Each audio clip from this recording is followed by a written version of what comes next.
Your entire life you have been measured by a standard that was never meant to define you. From the moment you were young, you were given numbers, labels, quiet expectations, and invisible rules about what success should look like and who you should become. And maybe you played along. Maybe you chased approval, recognition, and the feeling of being enough, hoping that one day it would finally settle the restlessness inside you. But there comes a moment, usually in the quiet, when the noise drops for just a second and a strange thought rises up. What if the way I've been living isn't actually mine? What if I've been running someone else's definition of a good life? That moment can feel unsettling, but it's also the beginning of clarity. The Stoics spoke directly to this inner conflict long before our world filled every silence with distraction. Stoicism teaches that real strength doesn't come from impressing the world, but from governing yourself. You can't control every outcome, every opinion, or every storm that hits your life, but you can choose how you stand inside the storm. You can choose your character. You can choose your response. You can choose whether your peace is rented from circumstances or built from within. That's not a motivational slogan. That's a practice. And it changes how you move through stress, setbacks, relationships, and even your own doubts.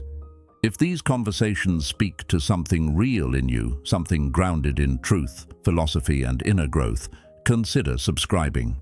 It's a small gesture, but it helps us reach more minds like yours, and it quietly signals that you're walking this path with intention. Principle 1.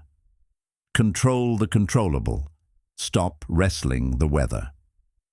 It usually starts with a small moment most people barely notice. You're going about your day, doing what you always do, reacting the way you always react, and then something throws you off. A message you didn't expect. A delay that messes with your plans. A comment that hits a nerve. Your body tightens before your mind even catches up, and suddenly your mood is no longer yours. That's when you realize how much of your inner life is being steered by things you never chose. Not because you're weak, but because you've been trained to respond on autopilot. Stoicism points to this pattern with calm honesty. The Stoics believed that much of our suffering comes from confusing what we can control with what we can't. You can't control traffic, weather, other people's moods, or how fast the world moves. You can't control who misunderstands you or how quickly things change, but you can influence how you meet those moments. Marcus Aurelius reminded himself that you have power over your own mind, not over events outside of you. That idea sounds simple, but living it changes everything. When you stop arguing with reality and start choosing your response, you stop bleeding energy on things that don't deserve it. Most of us were never taught this. We were taught to react fast, to defend ourselves quickly, to chase approval, to fix what feels uncomfortable. So when something goes wrong, the instinct is to tense up, blame, or spiral. You might replay a moment over and over in your head, wishing you could control what already happened. Or you might try to control people's reactions by explaining yourself again and again. None of that brings peace. It just keeps you trapped in a loop. Epictetus cut through this illusion by teaching that it's not what happens to you that disturbs you, but the judgment you place on what happens. The moment you see that your distress is tied to your interpretation, you gain a little space. And in that space, choice becomes possible. This doesn't mean you become numb or passive. It means you become precise. You learn to ask, quietly and honestly, is this within my control? If the answer is no, you practice letting go of the demand that it should be. That's hard at first. Letting go feels like losing. But what you're actually releasing is the false belief that you're responsible for managing the entire world. Carl Jung once said, "I am not what happened to me. I am what I choose to become." That line hits because it points to where your real power lives, not in changing the past, not in forcing outcomes, but in shaping who you become in response to what life brings. Think about how much energy you spend worrying about things you can't change, other people's opinions, outcomes you can't predict, the way things should have gone. That energy drains you. It leaves less room for what you can actually influence: your habits, your focus, your effort, your character. When you begin to focus on what's within your control, your life starts to feel less chaotic, even when circumstances are messy. You stop taking every disruption personally. You stop seeing every obstacle as an attack. You start seeing them as situations that require a response, not a reaction. This principle is practical, not abstract. When someone is rude, you can't control their behavior, but you can control whether you let it poison your mood for hours. When plans fall apart, you can't control the delay, but you can control whether you use the time to spiral or to reset. When life doesn't move at your pace, you can't control the timeline, but you can control how you treat yourself in the waiting. Seneca wrote that we suffer more in imagination than in reality. A lot of the pain you feel isn't coming from the situation itself, but from the story you're telling about what the situation means. When you change the story, the experience changes with it. Over time, practicing this shifts how you move through the world. You become less reactive and more deliberate. You stop giving your inner peace away to every trigger that passes by. You learn to conserve your energy for what actually matters. This is what Stoicism offers at its core: not control over life, but mastery over your response to life. And when you build that mastery, even slowly, you start to feel something new, a quiet steadiness, a sense that no matter what shows up, you are no longer helpless inside it. Principle 2. Turn obstacles into training. The problem is the gym. There's a quiet moment that happens when life doesn't go the way you planned. You miss a deadline. Someone lets you down. A plan falls apart for reasons that had nothing to do with your effort. The first reaction is almost automatic. The jaw tightens. The mind starts building a case. You replay the moment and imagine how it should have gone. That tension you feel is not just about the event itself. It's about the story you attach to it. Stoicism teaches that this is the real battleground, not the traffic jam, not the rude comment, not the delay, but the meaning you give to what just happened. Marcus Aurelius wrote that you have power over your mind, not outside events. That line isn't meant to sound poetic. It's a reminder of where your leverage actually is. When you start noticing this, you realize how much of your stress comes from trying to control things that were never yours to control. Other people's moods, their opinions, their timing, the outcome of every effort. You can do your part with care and discipline and still not get the result you hoped for. That's not failure. That's life moving in ways you didn't design. Epictetus taught that we are disturbed not by events, but by the judgments we attach to them. The disturbance comes from expecting the world to behave according to our preferences. When it doesn't, the mind resists. That resistance is what drains your energy. The Stoic shift is simple, but not easy. You learn to place your effort where it actually belongs, in your choices, in your responses, in your character. This doesn't mean you become passive. It means you become precise. You stop wasting emotional energy on things you can't move, and you invest that energy into what you can shape: your preparation, your honesty, your consistency, your patience. When something goes wrong, you still care. You just don't collapse into it. Carl Jung once said that, "I am not what happened to me. I am what I choose to become." That line captures the heart of this principle. What happens to you is often outside your control. What you become in response to it is not. When you take responsibility for that choice, you begin to feel a different kind of strength. Not the loud strength of domination, but the quiet strength of self-command. Think about how this plays out in everyday moments. Someone criticizes you unfairly. You can spend hours arguing in your head, or you can decide how much of that comment deserves your attention. A plan fails. You can spiral into self-blame, or you can look for what's still within your reach to adjust and move forward.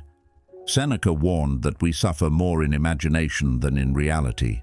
Most of the pain you carry is not from what happened, but from the mental replay that keeps reopening the wound. When you focus on what is within your control, you interrupt that loop. You don't deny the emotion, you guide it. Over time, this practice reshapes how you move through the world. You become less reactive, more deliberate. You still feel disappointment, but it doesn't own you. You still face setbacks, but they don't define you. This is Stoic discipline in action. Not emotional numbness, but emotional clarity. You stop trying to manage the entire universe and start managing the one place where your influence is real, your mind, your choices, your direction. And when you build your life from that foundation, the chaos around you loses its power to shake you as deeply. Principle 3. Live in the moment. Stop time traveling in your head. There's a quiet moment most people recognize, even if they don't talk about it. You're halfway through your day, moving on autopilot, doing what you always do, reacting the way you always react. Then something small happens. A delay, a comment, a problem that throws your mood off track, and you realize how quickly your mind jumped away from what you were doing into worry, irritation, or replaying something that already passed. It feels normal because it happens so often, but normal doesn't always mean healthy. The Stoics paid close attention to this pattern. Marcus Aurelius reminded himself that the mind has a habit of wandering into what it cannot control, and that peace begins when attention returns to what is right in front of you. Not yesterday, not tomorrow, this moment. Living in the present isn't about pretending the future doesn't exist or erasing the past. It's about where you place your attention right now. Most stress doesn't come from what's happening. It comes from the story we attach to what's happening. The mind jumps ahead to outcomes that haven't arrived yet, or drags old mistakes into moments that don't deserve their weight. Epictetus taught that people are not disturbed by events, but by the meaning they give to them. When your mind leaves the present, it starts building stories. Some of those stories feel urgent, some feel threatening, and suddenly a simple moment becomes heavy. Bringing your attention back to what you can see, hear, and do right now breaks that cycle. It grounds you in what is real instead of what is imagined. This practice is simple, but it's not easy at first. You'll notice how often your mind wants to be anywhere but here. You're eating but scrolling. You're listening but planning what to say next. You're resting but feeling guilty for not being productive. The Stoic way is to notice this without judging yourself. Noticing is the work. Each time you catch your mind drifting and gently bring it back, you're training your attention. Seneca warned that much of life is wasted because we are not fully present for it. We rush through moments thinking the next one will finally feel satisfying. But when the next moment arrives, our mind has already moved on again. Presence is what turns ordinary moments into meaningful ones. Modern psychology echoes this ancient wisdom. Carl Jung once said that people often spend their lives running from themselves, and that this avoidance creates inner tension. When you stay present, you stop running. You meet your thoughts and feelings as they are. That can feel uncomfortable at first. You may notice anxiety you've been covering with noise. You may notice boredom you've been filling with distraction. But staying with what is builds a steadier inner life. You begin to see that you don't need to escape every uncomfortable feeling. You can sit with it. You can breathe through it. You can choose how to respond to it instead of reacting on impulse. The more you practice this, the more your days begin to feel different. You move with a little more calm. You listen with a little more depth. You notice beauty in small things you used to rush past. A quiet morning, a simple meal, a few steady breaths before you answer a difficult message. Stoicism teaches that life is not meant to be rushed through. It's meant to be lived with attention. When you live in the present, you're not just managing stress. You're building a relationship with your own mind. And that relationship, practiced daily, becomes a source of stability you can return to whenever the world gets loud. Principle 4. Build self-discipline. Stop negotiating with your future. There's a quiet moment most people recognize but rarely name. You're about to reach for the easy option, the familiar one, the thing that brings comfort right now, even though you already know it won't help you tomorrow. It might be another hour lost to scrolling, another promise to yourself delayed, another small decision that trades long-term respect for short-term relief. In that moment, nothing dramatic is happening. No crisis, no pressure from the outside, just you, standing at the edge of a choice that seems small, but quietly shapes the direction of your life. These moments add up, and over time, they build either momentum or regret. The Stoics paid close attention to these small choices. They understood that character is not formed in big speeches or rare heroic acts, but in the quiet discipline of daily decisions. Marcus Aurelius reminded himself that you have power over your mind, not outside events, and that strength comes from practicing this truth when it's inconvenient. Discipline, in the Stoic sense, is not about punishing yourself or becoming rigid.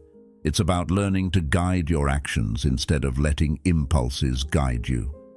It's choosing what aligns with your values, even when no one is watching, even when it would be easier to do nothing. This kind of discipline feels uncomfortable at first because it asks you to slow down your reactions. You begin to notice how quickly you reach for comfort when you feel bored, stressed, or unsure. Carl Jung once said that until you make the unconscious conscious, it will direct your life and you will call it fate. Most people think they lack discipline, but what they often lack is awareness. They don't see the patterns running their days, the late nights that drain their mornings, the small excuses that become habits. When you begin to see these patterns clearly, you stop blaming your circumstances and start working with your choices. That shift alone creates space for change. Stoicism doesn't demand perfection. It invites practice. Epictetus taught that no great thing is created suddenly. Discipline grows the same way strength grows in the body, through small, repeated efforts. You don't rebuild your life in one decision. You rebuild it in dozens of ordinary moments where you choose what supports your growth instead of what numbs you from discomfort. One honest conversation, one walk instead of another hour of distraction, one clear boundary where you used to say yes out of habit.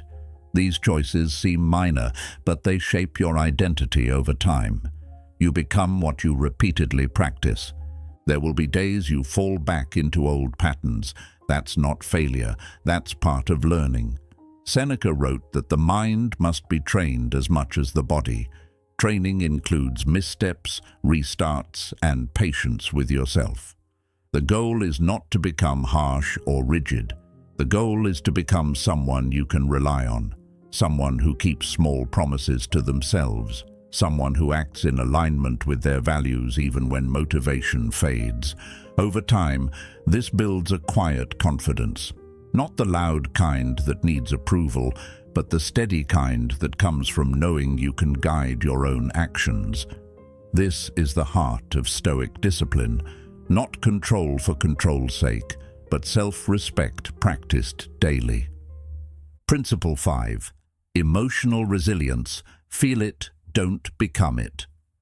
There's a quiet moment that happens after a setback, when the noise dies down and you're left alone with how it feels. Not the story you tell others about it, the raw feeling, the tight chest, the heavy pause before you move again. Most people rush past that moment. They distract themselves, numb it out, or push forward without really processing what just happened. But that moment is where strength is built. Not the loud, dramatic kind, the kind that lasts. Stoicism teaches that your inner life is not meant to be a battlefield where emotions rule you. It's meant to be a place of order, where feelings are understood and guided, not suppressed or allowed to take over. When life hits hard, the work is not to pretend you're fine. The work is to stay present with what you feel without letting it decide who you become. Emotional resilience isn't about becoming numb, it's about becoming steady. Marcus Aurelius reminded himself that you have power over your mind, not outside events, and when you really take that in, something shifts. You stop waiting for the world to calm down so you can feel okay. You start learning how to bring calm with you into the world. That doesn't mean emotions disappear. Anger still shows up, sadness still visits, fear still knocks. The difference is that you stop handing them the steering wheel. You notice the emotion, you name it, and then you decide how you want to move forward. That small pause between feeling and acting is where resilience grows. At first, that pause feels awkward. Your old reactions are fast. They've had years of practice, but every time you slow down instead of snapping back, every time you breathe before you speak, you're training a new pattern. Epictetus taught that it's not what happens to you, but how you respond that shapes your life. That's not just a nice quote. It's a daily skill. When someone disrespects you, you don't have to explode to protect your dignity. When plans fall apart, you don't have to collapse into frustration to prove you care. You can feel what you feel and still choose your next move with intention. That's not weakness, that's control in its cleanest form. There's also a deeper layer here that psychology points to. Carl Jung once said that what you resist not only persists, it grows stronger in the dark. When you avoid your emotions, they don't disappear. They show up later as tension, resentment, burnout, or self-doubt. Stoicism doesn't ask you to deny your inner world. It asks you to bring light to it, to look at what you're feeling and ask what belief is behind it. Is this anger coming from wounded pride? Is this fear coming from trying to control outcomes you can't control? When you question the story behind the emotion loses some of its grip on your behavior. Over time, this practice changes how you move through life. You become less reactive, more grounded. You don't get pulled into every emotional storm around you. Seneca wrote that a person is as unhappy as they have convinced themselves to be. That's not about blaming yourself for pain. It's about recognizing that the meaning you give to pain shapes how long it controls you. Emotional resilience is learning to feel deeply without being ruled by what you feel. It's learning to stand in the middle of discomfort without turning it into your identity. And when you live this way, setbacks stop breaking you. They start shaping you. Principle 6. Memento Mori. Use time like it's real. There's a strange way urgency changes how you see your day. When you believe you have endless time, you postpone the important things. You tell yourself you'll speak honestly later, take care of your health later, fix the relationship later, chase what matters later. Later feels safe, later feels unlimited, but the truth is, later is a story the mind tells to avoid the discomfort of choosing now. The Stoics were blunt about this. They didn't see time as something to waste and then regret. They saw time as the most fragile thing you own. Marcus Aurelius reminded himself that you could leave life at any moment, and that awareness wasn't meant to scare him, but to wake him up to the value of the present. When you let that truth sink in, even a little, your priorities start to shift. Stoicism doesn't ask you to obsess over death. It asks you to remember life. There's a difference. When you keep the reality of impermanence close, small things lose their grip on you. Petty arguments feel less important. Ego-driven battles start to look like a waste of breath. Seneca wrote that we do not have a short time to live, but that we waste much of it. That line lands hard when you're honest with yourself about how much of your energy goes into things that don't move your life forward. The Stoic practice here is simple in theory and challenging in action. Treat your time like something rare, because it is. When you stop assuming you have forever, you become more careful with where you place your attention. This way of thinking changes how you handle conflict and regret. When you remember that nothing is guaranteed, you're less likely to carry resentment like a badge of honor. You start asking yourself, what's worth your limited emotional energy? Carl Jung once said that the greatest burden a child must bear is the unlived life of its parents. That idea doesn't just apply to family, it applies to you carrying your own unlived life forward through hesitation and fear. When you delay what matters, when you stay silent about your truth, when you avoid becoming who you know you could be, that unlived life becomes a quiet weight you carry. Remembering impermanence isn't about dread, it's about not letting your days slip by unused. The Stoics practiced this reflection to sharpen their choices. Epictetus taught that if you want to improve, you must be willing to look foolish at first. When you remember that your time is limited, you become less afraid of looking imperfect. You stop waiting to be fully ready before you begin. You speak when honesty matters. You set boundaries when your peace is being drained. You move toward the work that actually builds your character, instead of the habits that only numb your discomfort. This doesn't mean rushing through life. It means moving through it awake. You still plan, you still care, but you stop drifting. When you live with this awareness, even ordinary moments feel heavier in a good way. Conversations matter more. Your attention becomes more intentional. You don't need every moment to be extraordinary, but you stop treating moments as disposable. Stoicism anchors this practice in discipline. You can't control how long you live, but you can control how deliberately you live. When you remember that your time is not endless, you don't become anxious, you become clear. And clarity changes how you show up, how you love, how you work, and how you let go of what doesn't deserve your remaining energy. Principle 7. Gratitude. Stop acting like you're entitled to life. There's a quiet tension most people carry without realizing it. You can feel it when you scroll and compare your life to someone else's highlight reel. You can feel it when you finish a long day and still sense that something is missing. It's not always about wanting more things. It's about feeling like what you already have somehow isn't enough. That feeling can slowly drain your peace if you let it run unchecked. The Stoics noticed this pattern centuries ago. They understood that the mind left on autopilot is rarely satisfied. It always looks ahead, sideways, outward. But peace begins when your attention turns inward and downward toward what's already in your hands. Gratitude isn't pretending everything is perfect. It's learning to see clearly what is already here. When you wake up and immediately reach for what's missing, your day starts with lack. When you pause and notice what's present, your day starts with steadiness. Marcus Aurelius reminded himself that simply being alive, breathing and thinking was already a gift. That's not poetic fluff. It's a grounding practice. When you name what's already good in your life, even small things, your nervous system relaxes. Your pace slows. You stop chasing the next hit of validation and begin standing on something real. This doesn't mean you stop wanting to grow. The Stoics never argued against progress.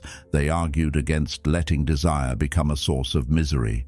Seneca warned that we suffer more from wanting than from lacking. When you constantly measure your life against what you don't have yet, you turn your present into a waiting room. Gratitude brings you back into the room you're already in. It lets you use today instead of resenting it. You still work toward better. You just stop hating where you stand. There's also a psychological side to this that's easy to miss. The mind gets used to what it has. It adapts. What once felt meaningful becomes background noise. Carl Jung wrote that the least of things with meaning is worth more than the greatest of things without it. When you practice gratitude, you bring meaning back to the ordinary. A simple meal becomes nourishment. A quiet moment becomes rest. A short walk becomes space to breathe. This isn't about lowering your standards, it's about raising your awareness. Gratitude also changes how you move through hard moments. When something goes wrong, your first reaction might be frustration or self-pity. That's human. But when you train your mind to also notice what hasn't collapsed, you recover faster. Epictetus taught that you don't control what happens, but you do influence how it shapes you. Gratitude doesn't erase pain, it gives pain a wider context. It reminds you that even on difficult days, not everything is broken. You can practice this in simple ways. At the end of the day, name 3 small things that didn't go wrong.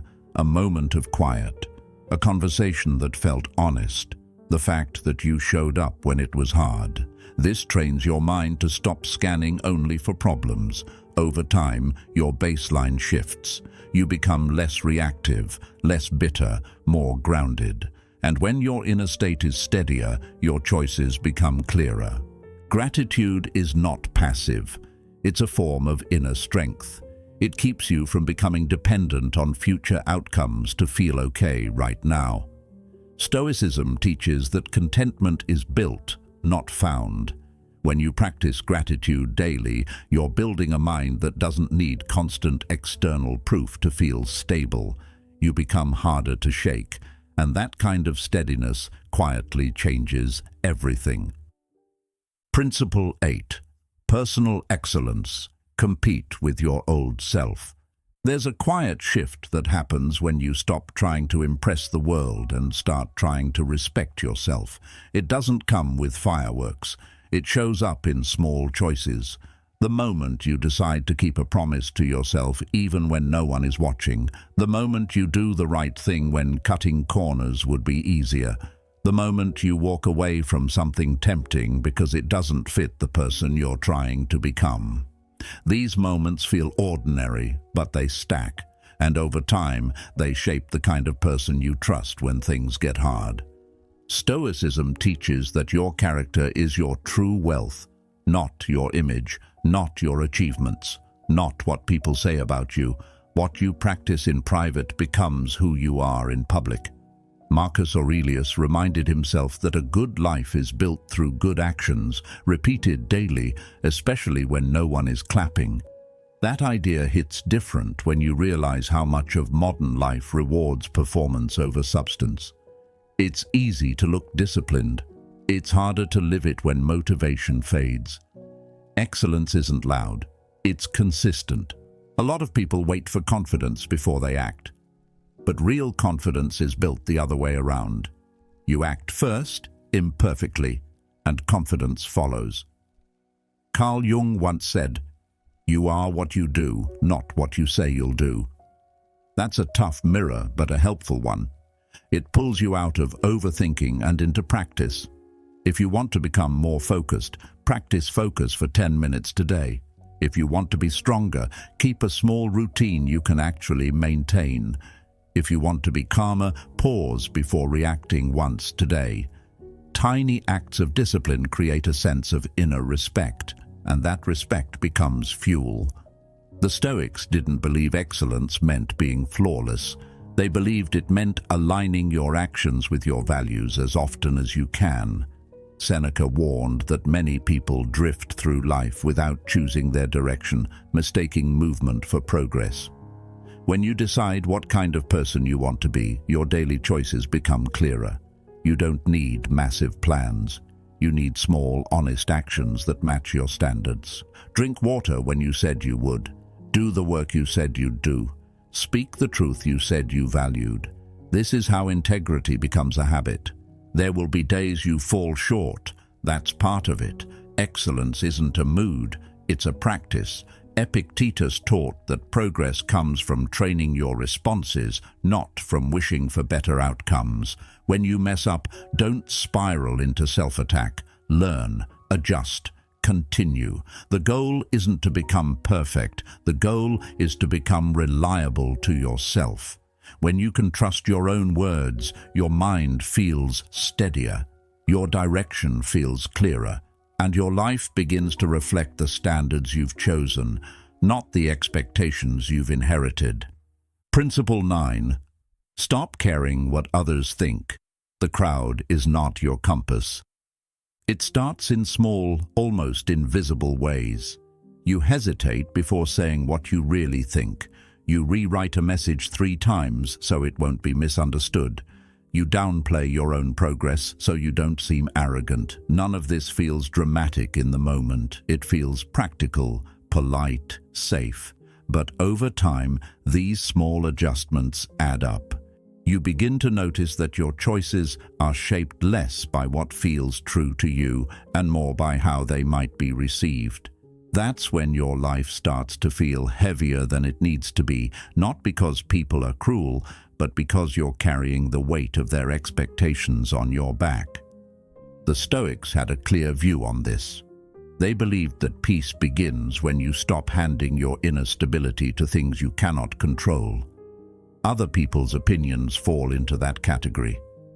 Marcus Aurelius reminded himself that the mind should be its own place of refuge. When your sense of worth rises and falls with approval, your mind becomes a public space, open to every passing comment. That's exhausting.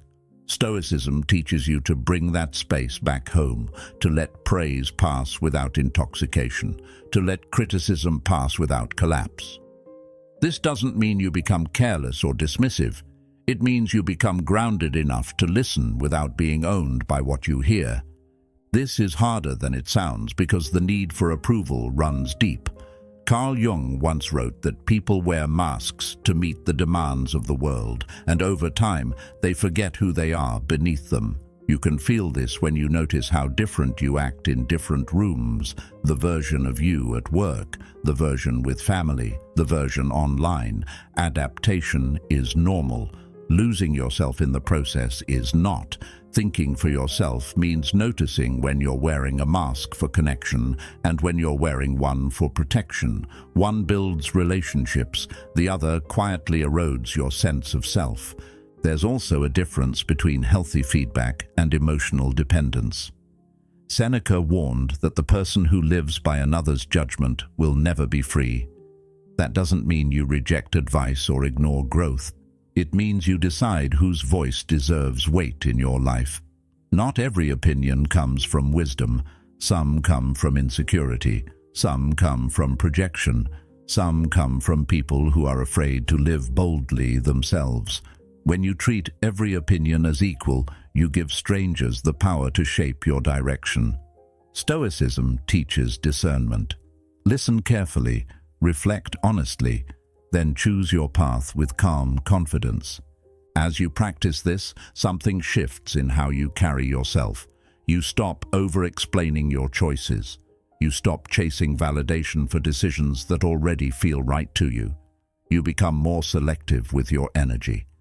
Epictetus taught that freedom begins when you stop trying to manage what is not yours to manage.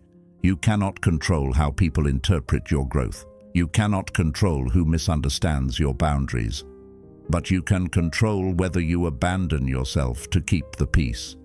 Each time you choose alignment over approval, your inner world becomes steadier, quieter, stronger. This doesn't turn you into someone cold or detached. It turns you into someone honest. You still care about people. You just stop outsourcing your worth to their reactions. Over time, that steadiness becomes something others can feel. Not because you demand respect, but because you no longer beg for it. And when you don't need to perform for approval, you create space to live with clarity, dignity, and a calm confidence that doesn't need to be announced. Principle 10. Accept change. Stop trying to freeze life. There's a quiet kind of frustration that shows up when life shifts and you didn't plan for it. One day you feel settled, like you finally figured out your rhythm, and the next day something changes. A plan falls apart, a relationship shifts, a door closes without warning. The first reaction is usually resistance. The mind tightens. You start replaying how things should have gone. That resistance is human. but it's also where a lot of unnecessary suffering begins. Stoicism reminds us that life is not fixed. It moves, bends, and reshapes itself constantly. When we cling too tightly to one version of how things must be, we end up fighting reality instead of working with it. The Stoics taught that accepting change doesn't mean liking every outcome. It means recognizing what is within your control and releasing what is not. Marcus Aurelius wrote that nature delights in change, and everything that exists is part of that movement. When you stop treating change like a personal attack and start seeing it as a natural rhythm of life, something inside you softens. You still feel disappointment, you still feel uncertainty, but you no longer let those feelings dictate your direction. You learn to adjust your steps without losing your footing. A lot of our stress comes from trying to freeze moments that were never meant to stay still. We get attached to roles, identities, routines, and even versions of ourselves. When life asks us to evolve, the ego resists. Carl Jung captured this tension when he said, "We cannot change anything until we accept it." Acceptance doesn't mean giving up. It means telling the truth about where you are so you can move forward without dragging denial behind you. When you accept change, you free up energy that was being spent on arguing with reality. That energy can now be used to adapt, rebuild, and grow. Stoicism doesn't ask you to be passive in the face of change. It asks you to be grounded. Epictetus taught that while you cannot control external events, you can always govern your response to them. That means when change arrives, you pause before reacting. You take a breath. You ask yourself what kind of person you want to be in this moment. The situation may be out of your hands, but your character is not. This shift from panic to presence is where resilience begins to grow. There's also a deeper freedom that comes with accepting change. You stop trying to force life to stay comfortable. You stop seeing uncertainty as failure. You begin to treat each shift as information. What is this moment asking of me? More patience, more courage, more honesty? Seneca warned that those who cling to what is familiar often miss what is possible. When you let go of rigid expectations, you create room for new forms of meaning to enter your life. Sometimes change takes something away so you can build something truer in its place. Over time, practicing acceptance reshapes how you experience the world. You become less reactive when plans break. You recover faster when things don't go your way. You stop measuring your stability by how smooth life feels and start measuring it by how steady you remain when life moves. That's Stoic strength, not the absence of struggle, but the presence of composure within it. When you accept that change is not your enemy but your training ground, you stop bracing against life and start moving with it. Principle 11. Compassion and empathy. Be strong without being cold. There's a quiet moment that hits you when you realize how much of your day is shaped by other people's moods. Someone walks in tense and suddenly your chest tightens. A short message lands on your phone and your energy drops. A sharp tone in a meeting changes how you carry yourself for the rest of the hour. None of this is dramatic, but it's powerful.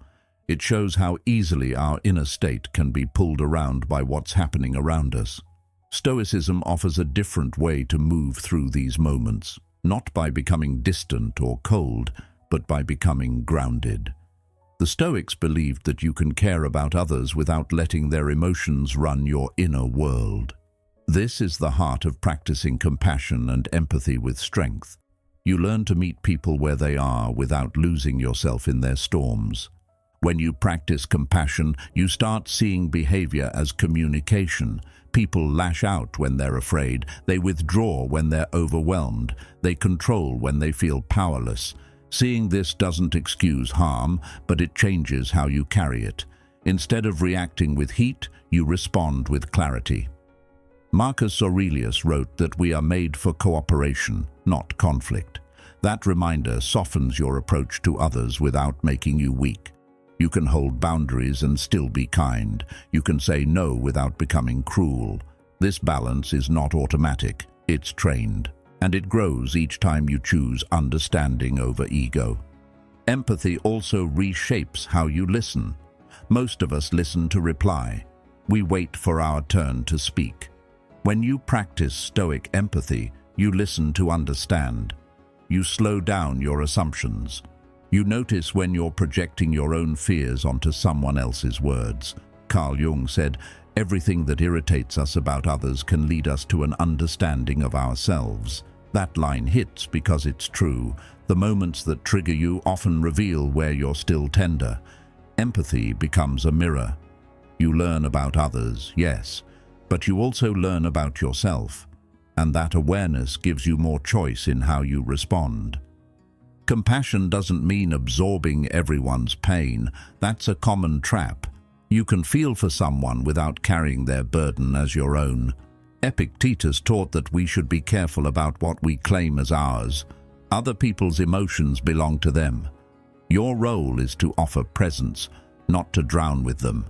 This is where boundaries become an act of kindness, not distance. You stay open-hearted without being overwhelmed. You show care without self-erasure. That's a mature form of compassion, and it protects your energy so you can keep showing up with steadiness. There will be moments when empathy feels hard, when someone is unfair, when a person repeats the same patterns, when your patience runs thin. This is where Stoicism asks you to return to your values instead of your frustration. Seneca warned that anger often punishes the one who holds it. Choosing compassion in these moments isn't about letting people walk over you. It's about choosing your own peace over the need to win the moment. You can be firm and still humane. You can be clear and still respectful.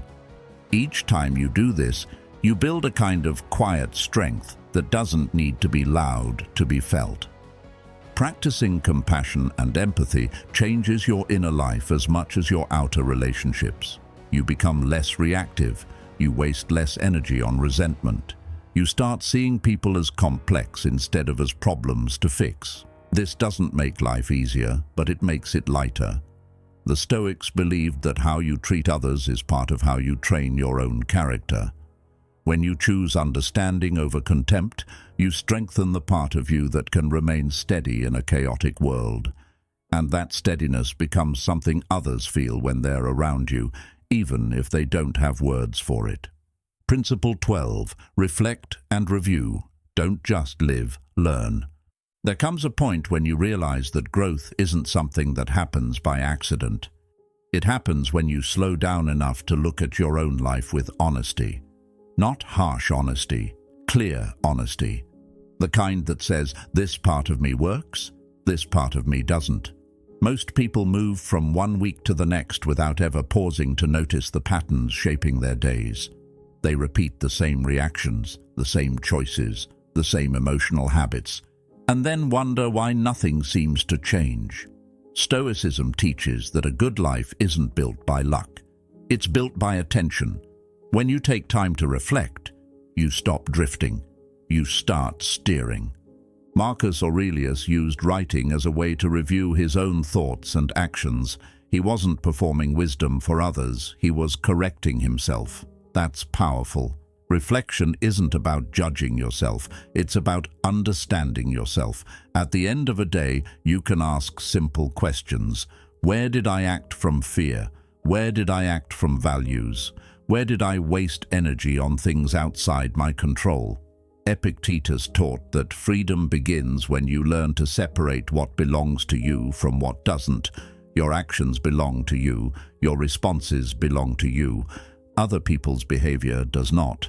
Reflection helps you see where you crossed that line and lost your balance. This practice also keeps you from lying to yourself in quiet ways.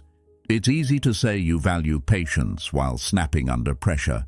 It's easy to say you value discipline while avoiding the small actions that build it. Seneca warned that we often know the good but fail to do it because we don't examine our lives closely enough. When you review your day, you bring light to the gap between your intentions and your behavior. That gap isn't something to be ashamed of. It's information. And information is power when you're willing to use it. There's a psychological side to this too. Carl Jung believed that what we don't bring into awareness runs our lives from the shadows. Patterns repeat because they stay unconscious. When you reflect regularly, you start catching those patterns. You notice how certain people trigger you. You notice how certain situations pull you into old habits. You notice how certain emotions show up in predictable ways. This awareness doesn't make you perfect overnight, but it gives you a choice. You stop being surprised by your own reactions. You begin to see them coming, and when you can see them, you can respond differently. Over time, reflection turns into refinement. You don't just look back, you adjust forward. You make small changes that align your actions with your values. You don't promise massive transformations you won't keep. You commit to small, honest improvements. A calmer response here, a clearer boundary there, a better use of your time tomorrow. Stoicism is practical in this way. It doesn't ask you to become flawless, it asks you to become aware and consistent. And when you practice reflection with kindness instead of cruelty, you build a steady inner compass. That compass doesn't just guide you at the end of the day, it guides you while the day is still unfolding. If you've stayed with me this far, remember this: the moment you choose awareness over autopilot, your life begins to move in a different direction. You don't need to change everything today. You just need to choose one moment to act with clarity instead of habit. That's how real transformation starts. Watch one of the suggested videos on your screen and keep strengthening the part of you that chooses with intention. Thank you for being a part of Psychresto Mind.